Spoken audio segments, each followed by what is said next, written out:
Bonjour Marie Kiki. Bonjour Victor. Alors, on se rencontre une fois de plus pour une interview, mais je souhaiterais quand même, plutôt que ce soit moi, que toi, tu nous donnes un peu ton palmarès. Bon, je sais qu'il fait plusieurs pages, mais peut-être les titres les plus importants. Ok, merci beaucoup Victor. Merci de me donner l'occasion, encore une fois, de parler de moi, de parler de ce que je fais, de parler de ce qu'on donne pour la nation béninoise. En effet, je suis champion du Bénin, des poids lourds, plus de 80 kilos actuellement. Mais pour en venir là, j'ai eu à faire du chemin. J'ai été notamment plusieurs fois champion dans la catégorie cadette et dans la catégorie junior aussi.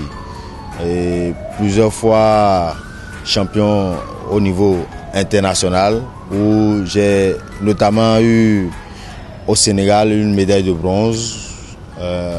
C'était lors de la Coupe du Monde francophone en 2014. Une médaille d'or à Lomé pour un grand tournoi dénommé tournoi IYF. Actuellement, je suis détenteur du titre de vice-champion du monde francophone de taekwondo. Et c'est le Bénin qui est actuellement en train de détenir ce titre-là. Et je suis particulièrement fier de cela. En dehors de cela, j'ai plusieurs fois été champion à plusieurs Open organisés ici et là, aussi bien en Afrique que sur le plan mondial. Merci beaucoup. Alors, ça fait plaisir d'entendre cette flopée de titres que tu ne cesses de glaner. Et dernièrement, il y a eu le gala, samedi 1er décembre dernier, il y a eu le gala des sportifs béninois où tu as à nouveau été primé et tu as obtenu une bourse, je crois. Est-ce que tu peux nous en dire plus? Oui, en fait, en plus de mes médailles et trophées sur l'aide de combat, on a quand même eu la chance déjà de nous voir, je dirais, nominés pour recevoir des trophées pour quand même célébrer les sportifs que nous sommes. Et notamment, j'ai déjà eu droit à avoir le prix meilleur sportif de l'année 2015 et 2016 en tant qu'athlète de taekwondo. Lors de la nuit des Oscars. Lors de la nuit des Oscars. Et depuis l'avènement du gouvernement Talon, ça fait ma deuxième fois où j'obtiens le trophée. Ah oui, parce qu'en 2017 déjà, voilà. Ce trophée. Et cette année, ça a été une année particulière où j'ai eu la chance d'avoir en plus de ce trophée, un trophée en plus qui me donne droit à avoir... En espèces sonnantes et trébuchantes. Ouais. Une bourse financière. Et je pense que c'est pour aller encore plus me perfectionner et participer à beaucoup de stages et compétitions pour rehausser mon niveau et faire parler du Bénin sur le plan international. Mais alors, avant de te demander peut-être ce que tu envisages, si tu as déjà un programme d'aujourd'hui jusqu'à Tokyo 2020, où on espère bien que tu nous glaneras cette fameuse médaille. Mais avant cela, j'aimerais savoir comment est-ce qu'on fait pour devenir un tel champion. Est-ce qu'il y a une recette particulière? Oui, la recette, c'est la volonté et la détermination. Se battre à fond, ne jamais baisser les bras. Il faut toujours croire en soi, même quand des fois d'autres pensent que vous ne pouvez pas y arriver. Il faut se donner soi-même cette âme-là pour toujours avancer. Des fois, quand vous regardez les difficultés, vous avez envie de perdre pied, de laisser tomber, dire ben bon, ça me rapporte vraiment rien, je laisse tomber. Mais notre détermination, cette volonté que nous avons eue est en train de payer aujourd'hui. Et je pense que la médaille d'or pour Tokyo est possible. Et moi, j'y crois fermement. Ouais. En tout cas, j'espère que notre cher ami l'ivoirien, le champion de 2016, oui, Tchèque Cissé, voilà exactement. J'espère qu'il va suivre le reportage. Il y aura du challenge. Ah ouais. Voilà. Alors, l'autre chose que j'ai envie de dire, est-ce que le fait d'avoir commencé tôt, selon toi, a eu un impact? Parce que tu te souviens, on a rencontré ton tout premier coach à Porto Novo, qui nous a parlé de tes débuts et tout. Et je pense que tous les internautes pourront suivre le reportage qui avait été fait à cet effet. Alors, est-ce que tu penses que ça joue véritablement, ou alors on peut commencer un peu plus tard et être toujours au top? Non, mais on peut commencer tard et être toujours au top. Mais ça dépend toujours de la volonté et des atouts que Dieu vous donne naturellement. Maintenant, c'est un sport très difficile et quand vous commencez tôt et que vous vous y mettez du sérieux, je pèse bien les mots, si vous y mettez du sérieux, il y a des athlètes par exemple qui ont tout, qui ont les atouts, chez nous par exemple la taille, la combativité et tout, mais à la veille de la compétition peut-être il voit le combat, il est stressé, ou bien d'autres. Ils sont tellement confiants qu'ils sous-estiment leurs adversaires. Chez moi, c'est pas ça. Et chaque adversaire que je prends, je lui donne sa valeur et je vais à fond avec lui. Donc, on a commencé tôt, on a pris ça au sérieux. Et le corps aussi, il faut que ça commence, que tôt, le corps soit moulé à ce que vous lui donnez et tout. Et ça prend. Vous voyez, les réflexes viennent naturellement quand vous commencez tôt. Voilà. D'accord. Alors parlons donc de cette préparation. Faut se le dire, c'est quand même inédit, une telle bourse. Maintenant, ça n'empêche pas, bien sûr, aux mécènes, aux différents sponsors de s'impliquer eux aussi. Tout de suite, qu'est-ce que tu prévois? Est-ce qu'il y a des meetings, des open, des compétitions que tu as déjà planifiées sur 2019 et puis début 2020? Oui, merci beaucoup de me poser cette question. En fait, vous savez, le taekwondo, c'est un sport, je le répète encore, très difficile. Et quand vous ratez une compétition internationale de haut niveau durant un mois, c'est que vous avez raté beaucoup de choses. Et on a tout le temps demandé cela.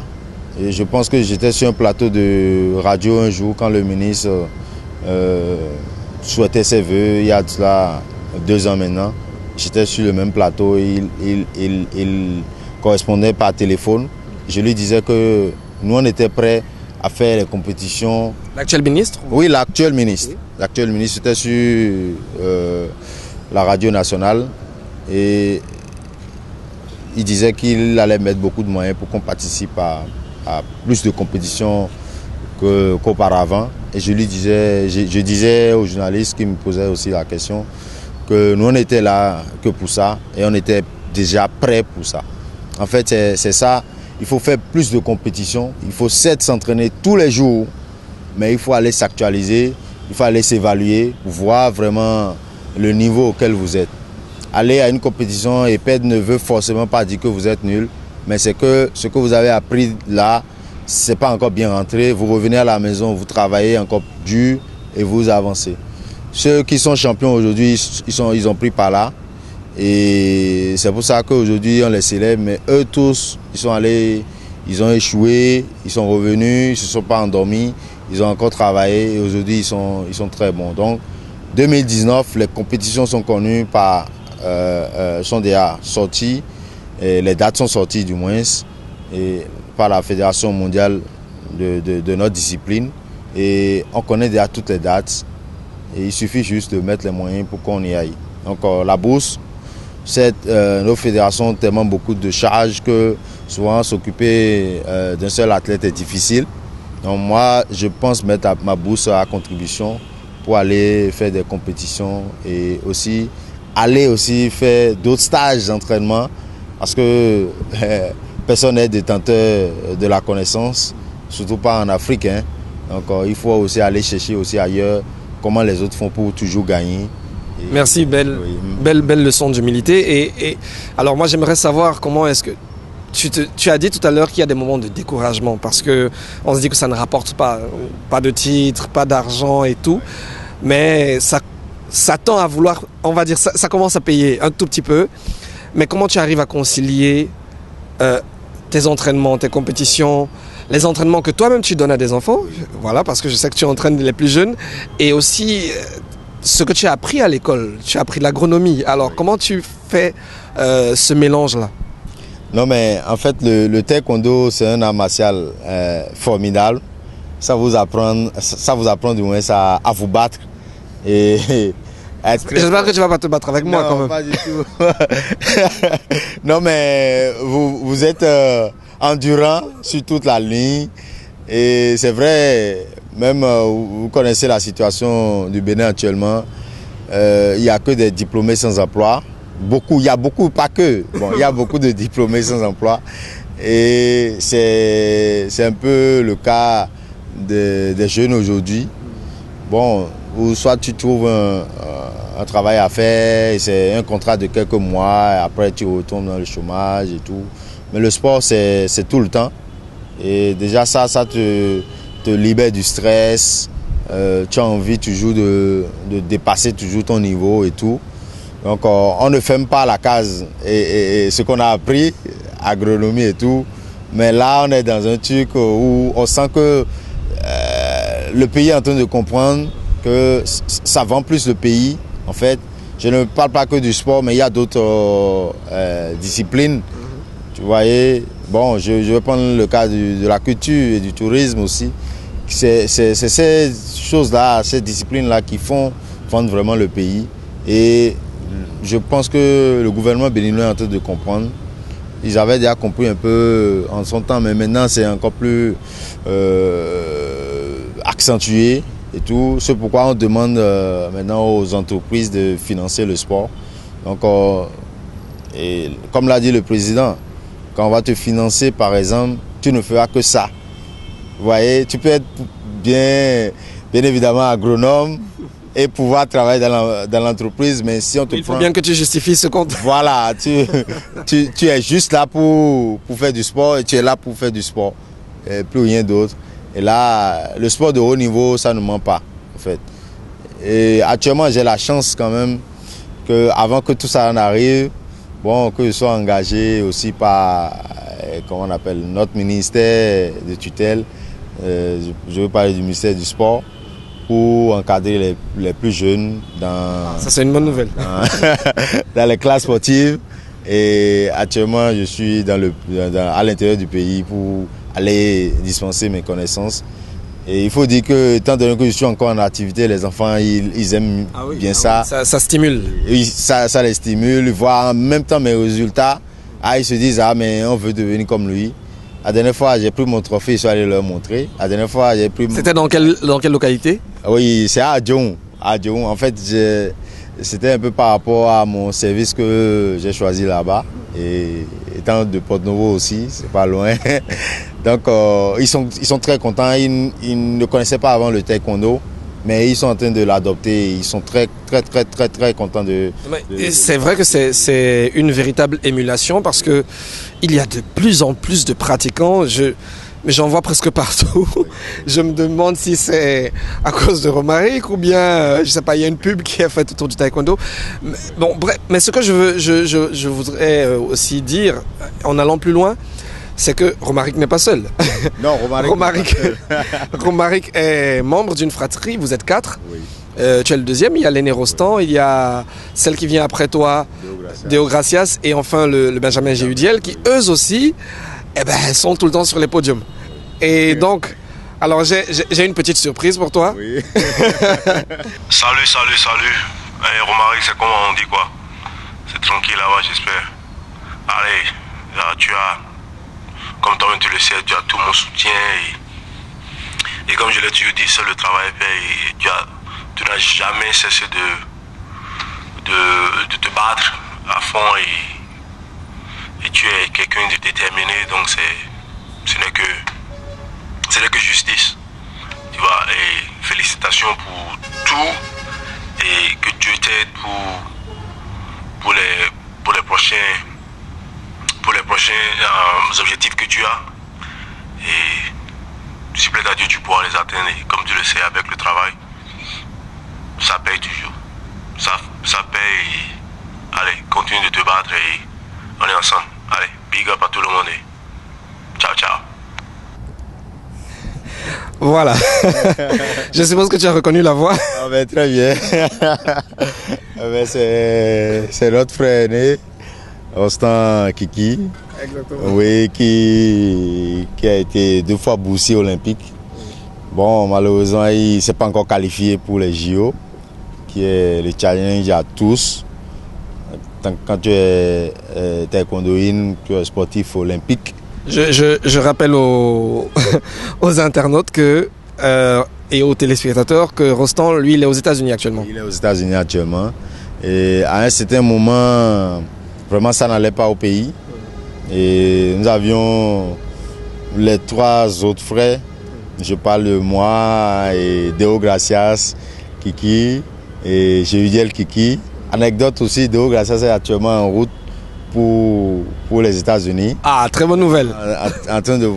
Elle est en escale actuellement au Maroc. Au moment où on fait cette interview. On est en train de le faire. Donc, elle va pour un stage de coaching, elle. Parce que, bon, à un certain moment, la démotivation l'a vraiment prise, elle. Donc, elle a préféré arrêter et entraîner les autres, c'est ça? Entraîner les autres. Ouais, elle le fait déjà avec moi dans mon club. Et là, elle va entraîner maintenant l'équipe féminine nationale sur le plan national. Donc, elle reviendra, puisque elle est allée aussi avec l'appui de la fédération. Donc, elle va apprendre encore plus le métier et revenir maintenant aider les autres. Okay. On se souvient qu'elle avait déjà eu à former d'autres jeunes béninois dans le cadre du JALI au Sénégal, je pense. Bien sûr, bien sûr. Et elle donne des formations tout le temps. Elle donne des formations tout le temps, notamment au niveau de l'ambassade des États-Unis, où elle va apprendre aux femmes à se défendre. Et quand vous êtes une femme et que vous sortez dans la rue, vous devez avoir quelques techniques quand même pour vous défendre. Et elle le fait très souvent, notamment elle va à Lomé au niveau des ambassades. Et donc maintenant, elle va encore plus apprendre le métier pour apprendre plus à gagner des médailles aux jeunes championnes. Et Jéhudiel, lui, actuellement, il est en Allemagne, mais je crois que pour l'instant, il est au Bénin. Oui, il est revenu en congé. Il est revenu en congé et il passe bien ses congés. Donc tout à l'heure, je vous disais qu'à un certain moment, tout ce temps que nous étions, on était découragés. On ne voyait pas le bout du tunnel. Et il y avait beaucoup de facteurs limitants. Beaucoup de facteurs limitants.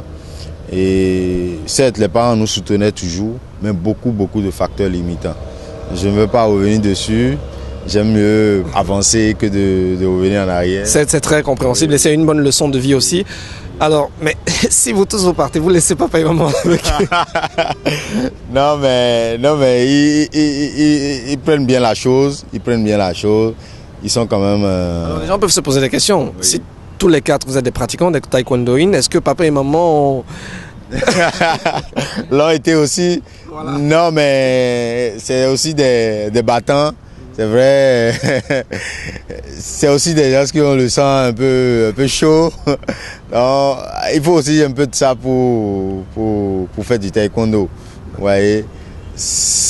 Avoir le sang chaud ne veut pas dire que tu es indiscipliné, tu ne respectes pas ton prochain. Mais quand il faut se battre, voilà quoi, ils ont eu ça. Et au départ, on devait faire la boxe. Et bon, on est tombé sur le taekwondo et on l'a adopté. D'accord, formidable. Alors, aujourd'hui, tu as 28? J'ai 28 ans. Voilà, donc je ne me trompe pas. Et généralement, dans cette discipline-là, il semble que c'est le top. C'est-à-dire, c'est là où vraiment ta carrière explose. Mais à partir de 32... ça redescend ou alors on se retire pour devenir coach. Est-ce que toi, tu penses déjà à ça ou bien c'est trop tôt? Non, mais moi, mon objectif, c'est encore de JO. Ok, donc Tokyo. Et Paris 2024 Paris. Donc, moi, je me dis pas que je suis vieux. C'est vrai, d'autres Vous avez dit 28 ans. Si vous dites devant certains, ils diront mais c'est faux. C'est parce qu'on était là, moi j'étais junior, je battais déjà des seniors. Et c'est pourquoi aujourd'hui les gens me voient, ils pensent que je suis déjà vieux. Capitaine là où il y a encore des anciens là. Et c'est en fait, tu as été précoce. J'ai été précoce, merci. Donc en fait c'est ça. Et comme l'a dit mon frère aîné tout à l'heure, bon, on avait tous les deux très tôt commencé. Et on ne blaguait pas entre griffes, quoi. On travaillait très sérieusement et on s'est tout le temps donné pour que aujourd'hui on soit en train de bénéficier de tout ce qu'on a fait dans le passé. Donc en fait c'est tout le travail qu'on a fait dans l'enfance qui est en train de continuer jusque là. Vous voyez, en plus de ce qu'on est en train d'apprendre, mais la base a été très bonne grâce à notre maître Odio Raymond, le maître Odio Raymond que je salue encore ici parce qu'il nous a donné vraiment la base et on en profite jusqu'à aujourd'hui. Donc voilà un peu. Je pense pas m'arrêter encore de sitôt tant que Dieu me donnera la santé et la force toujours de me battre. Je pense que j'irai encore plus loin. Et Tokyo 2020, je lui dis que je viens pour... Je crois qu'on y sera. Tokyo 2020, forcément l'or ou rien. Oui, je me donne tous les moyens possibles pour y arriver. Je sais que c'est possible. Je sais que c'est possible. Et quand tu te donnes des objectifs, tu te bats. Je vois tout ce que j'ai pu accomplir. C'était pas évident. C'était des compétitions goutte à goutte. J'ai comparé ma carrière à celle de Cissé Tchèque. Cissé Tchèque, en une année... Qui est un bon ami. Oui, qui est un bon ami. En une année, il peut faire 20 compétitions. Là où moi, je peine à faire même 2. Et pour ne pas frustrer quelqu'un, je sors les moyens de ma poche pour aller faire mes compétitions. Donc, je pense que Dieu est en train de capter tout ça et il me le redonnera en son temps. En tout cas, c'est bien que tu en parles parce que c'est aussi pour nous, pour mon équipe, une forme de plaidoyer pour que ceux qui nous suivent, ceux qui nous écoutent, ceux qui nous regardent, puissent se dire « Ok, moi je prends cette cause-là à ma charge ». On n'est pas obligé d'investir nécessairement sur toute une équipe ou bien sur 1 million de personnes pour savoir ce que l'on fait, mais on peut s'arrêter sur une seule personne qu'on suit pendant 1, 2, 3 ou 4 ans et voir jusqu'où elle arrive avec ce qu'on investit pour elle. Donc je pense et j'espère qu'il y aura des gens pour te soutenir, pour soutenir aussi les autres sportifs. En tout cas, merci de nous avoir accordé ce temps-là et bon courage pour la suite. Merci infiniment. Je tiens aussi à remercier tous ceux qui me soutiennent, toute la population béninoise qui comprend aujourd'hui que le sport aussi peut faire sortir l'homme de la précarité. Et c'est ce qu'on est en train d'observer. D'abord, les subventions que le gouvernement octroie aux fédérations, c'est du jamais vu. Les subventions ont été triplées. Aujourd'hui, Gala des... Mais on en veut toujours plus. Oui, ce n'est jamais assez, en fait. Ce n'est jamais assez, mais il faut quand même reconnaître à César ce qui est à César. Il faut quand même déjà apprécier ce qui est fait, ce que nous disons. Et le Gala des champions, aujourd'hui, si vous entendez les montants, mais vous vous demandez vous êtes où, est-ce que c'est vraiment le Bénin? Ah là, on est fiers, on a encore envie d'aller faire plus. Vous voyez, des fois vous êtes en train de faire un combat et vous êtes fatigué, mais quand vous pensez à votre pays, vous voulez vous donner encore plus. Donc nous demanderons aussi à toutes les bonnes volontés, pas qu'aux sociétés, toutes les bonnes volontés qui aiment la chose béninoise, de nous soutenir. Pas que le taekwondo, je ne parle pas que de moi, mais tous les sportifs en général. Parce que ce n'est pas facile, faire plusieurs heures à l'entraînement pour aller... Il faut une alimentation particulière. Merci. C'est très important parce que c'est le premier médicament de l'homme, l'alimentation. Donc vous finissez un entraînement et que vous ne pouvez pas compenser tout ce que vous avez dépensé. Donc votre programme d'entraînement est déjà raté. Donc il faut ça, il faut les moyens. On ne mange pas n'importe quoi quand on est sportif de haut niveau. Donc, merci encore Romaric. Merci beaucoup. Un coup de pied à la caméra. Ah.